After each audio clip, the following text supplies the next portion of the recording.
Xtaqt liħu din l-opportunità ġala darba issa provajna din il-mozzjoni ta' emenda inħoss id-dmir li fid-dawl tal-ħafna diskors li ntqal fix-xhur li għaddew nieħu din l-opportunità quddiem din l-ogħla istituzzjoni tal-partit sabiex nikkjarifika f'dettall u b'ordni kronoloġiku il-mod li bih aħna bħala Partit Laburista dejjem imxejna mal-liġi tal-finanzjament tal-partiti, inkluż f'dak relatat ma' reġistrazzjoni tal-istess partit mal-Kummissjoni Elettorali. Fit-3 ta' Ġunju 2016, l-amministrazzjoni tal-Partit Laburista sottomettiet l-applikazzjoni lill-Kummissjoni Elettorali hekk kif mitlub mir-regolamenti tal-liġi tal-finanzjament tal-partiti. Ftit wara l-Kummissjoni Elettorali wieġbet fejn elenkat numru ta' punti li skont l-istess kummissjoni ma kinux konformi mal-liġi tal-finanzjament tal-partiti. Dawn kienu l-aktar, iżda mhux biss, iffokati dwar kif il-partit jista' jiġi xolt u kif isir id-dispożizzjoni tal-assi tiegħu. Tajjeb ngħid li fil-mument li aħna sottomettejna l-applikazzjoni tagħna, aħna konna konvinti li l-istatut tal-partit kien fil-fatt konformi ma dak kollu rikjest fil-liġi u fil-fatt jipprovdi kif għandha titlaqqa konferenza ġenerali u x'jiġri wkoll f'eventwalitajiet dwar kwestjonijiet mhux kontemplati fl-istatut u bekk inkluż ix-xogħliment u d-dispożizzjoni tal-assi. Minflok waqafna hemm iżda ħassejna li għandna nieħdu l-eżerċizzju b'serjetà u b'lealtà għal dak kontemplat fil-liġi. Fit-30 ta' Awwissu 2016 bħala partit batna tweġiba bil-miktub fejn spjegajna kif fuq ċertu kjarifiċi ma konniex qed naqblu mal-interpretazzjoni tal-Kummissjoni, ċoe li l-istatut diġà jipprovdi proċeduri ċari biżżejjed fil-waqt fuq il-kwestjoni tad-dissoluzzjoni d-disponiment tal-assi nikkwota mir-risposta tagħna, il-Partit Laburista se jkun qiegħed iressa emenda fl-istatut fl-ewwel konferenza ġenerali annwali li jmiss sabiex tiġi stabbilita l-proċedura tax-xogħliment u d-dispożizzjoni tal-assi tal-istess partit kif mitlub f'artiklu 10 tal-liġi tal-finanzjament tal-partiti. Fl-istess ittra għalaqna b'dan il-mod. Nitolbok sabiex din l-ittra ta' kjarifika tkun annessa mal-applikazzjoni tal-Partit Laburista msemmija fir-referenza. Il-Kummissjoni Elettorali saħansitra kellha parir legali mingħand il-Prof. Sien Refalo li kien jgħid li l-materja li ġew imqajma ma kinux kriterji legali essenzjali biex reġistrazzjoni ta' partit isseħħ minkejja li jkun jagħmel sens li dan isir, kif fil-fatt bħala partit aħna stess proponejna li nagħmlu. Il-parir isegwi billi jissuġġerixxi l-Kummissjoni sabiex tipprovdi għal reġistrazzjoni proviżorja salf li l-istatut jiġi emendat.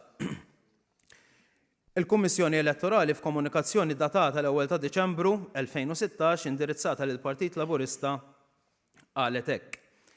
Sinjuri, inkarigat narrafkom li l-applikazzjoni tal-Partit Laburista sabiex ikun reġistrat bħala partit politiku skont kapitlu 544 tal-Liġijiet ta' Malta ser tinżamm pendenti sakemm l-istatut ikun emendat skont paragrafu 3 tal-ittra tagħkom ta' 30 ta' Awwissu 2016 liċ-Chairman tal-Kummissjoni Elettorali.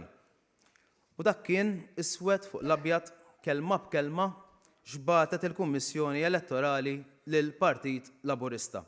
Biex nirrekapitola, il-Partit Laburista fl-ebda ħin ma kien kontra il-provvedimenti ta' reġistrazzjoni tal-liġi tal-finanzjament tal-partiti.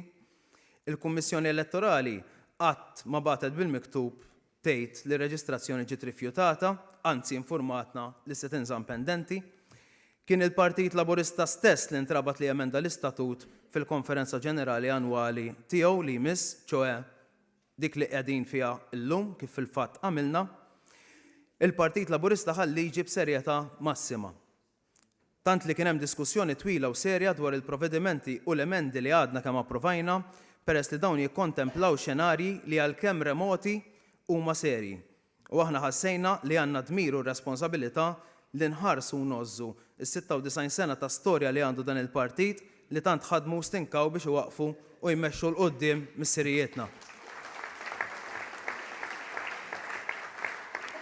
Dan kollu li spjegajt joħroġ ċar li din kienet issue li tqajmet biss mill-oppożizzjoni għaliex inqabdet red-handed tikser il-liġi tal-finanzjament tal-partiti wara snin ta' ħafna paroli fuq governanza u trasparenza. l-istess partit li f'25 sena fil-gvern kaxkar saqajh u llum nafu għaliex biex imqarċi tiġi diskussa din il-liġi.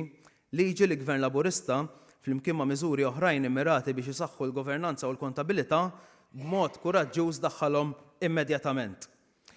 L-istess partit fl-oppożizzjoni li kif daħlet il-liġi iwriena kemmu bravu u kemmu skomdu din il-liġi u ħoloq l-iskema segreta ta' ċedoli li tmur totalment kontra l-ispirtu tal-liġi tal-finanzjament tal-partiti. Simon Busuttil falz li fl-ewwel test propju tiegħu ġie mikxuf li jagħmel bil-kontra ta' dak li jgħid. Infakkar ukoll li dan il-partit ma kellu bżonn l-ebda liġi tal-finanzjament tal-partiti sabiex, pereżempju, f'dawn l-aħħar 9 snin ippubblika u ddiskuta l-andament finanzjarju tiegħu b'mod miftuħ fil-konferenza ġenerali. U nagħlaq sabiex nirrispondi lil min qal li l-Partit Laburista ma jeżistix. Din hija biss ix-xewqa onesta, kien onesta l-darba, wishful thinking imma, tal-estremisti fil-Partit Nazzjonalista. U fl-aħħar mill-aħħar se inkomplu naħdmu aktar biex ikun il-poplu stess li jfakkar il-ħaddieħor kif mhux tal-li l-Partit Laburista jeżisti, iżda tal-li hu l-partit li għandu l-fiduċja tal-maġġoranza assoluta tal-Maltin u l-Awċin.